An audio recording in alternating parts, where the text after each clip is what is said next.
today. As you can see here, this is a standard Jupiter 4A launch. It's got five main stages, as you can see there. It's got 12 main boosters along with 12 solid state boosters to get into the air. Now this is a previous flight. Unfortunately this crew died on the moon, of course for the glory of Kerbal, but all launches from here on out will be done on a Jupiter series, and this is the Jupiter 4A. As you can see here, it's quite efficient at bringing about 61 tons to orbit around the moon.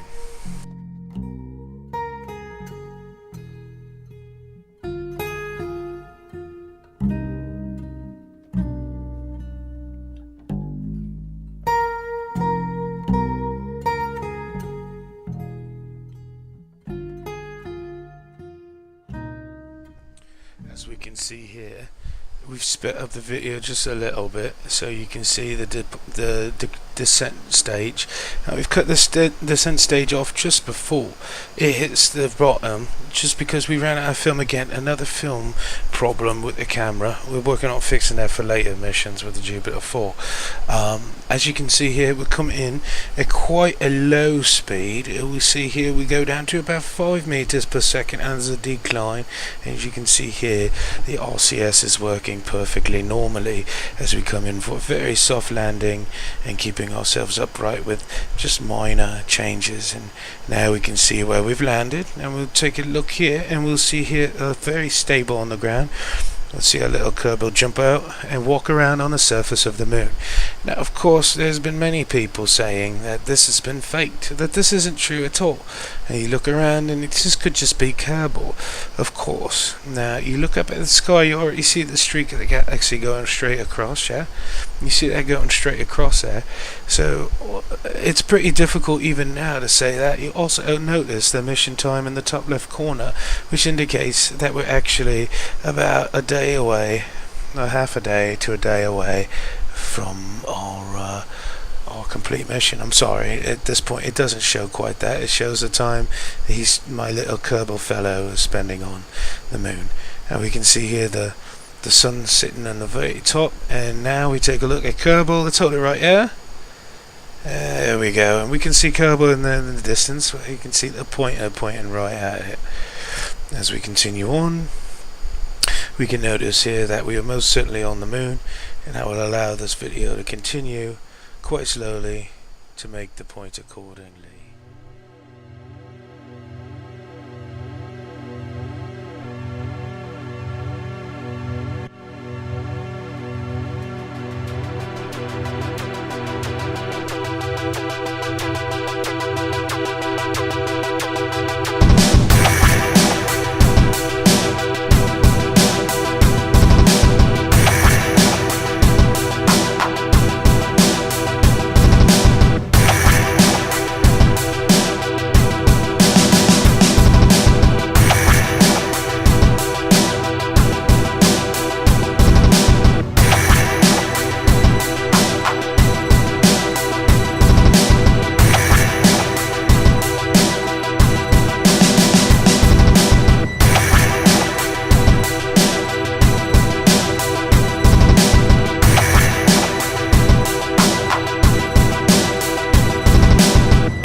Solar panels to take off from the moon.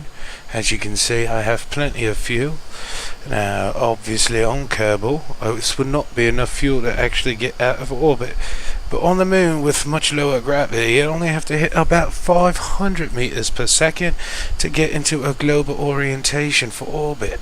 As you can see here, I am doing exactly that, taking off with my Kerbals, so that finally, because in the first challenge, of course, for Rebel crew, it was no requirement to actually make it back to Kerbal. It was only a requirement to get to the moon.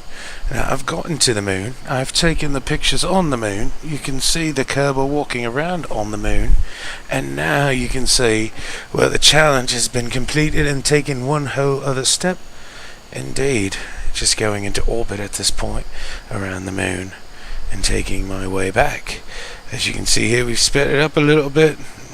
Don't want to bore you with too much of the fancies, but as you can see, definitely taking off with far less fuel than we took off from Kerbal with. Of course, this is a trait of space exploration. Of course, as people enjoy their Kerbal space programs themselves, they will note that the gravity and the gravitational requirements in the Kerbal universe are quite less.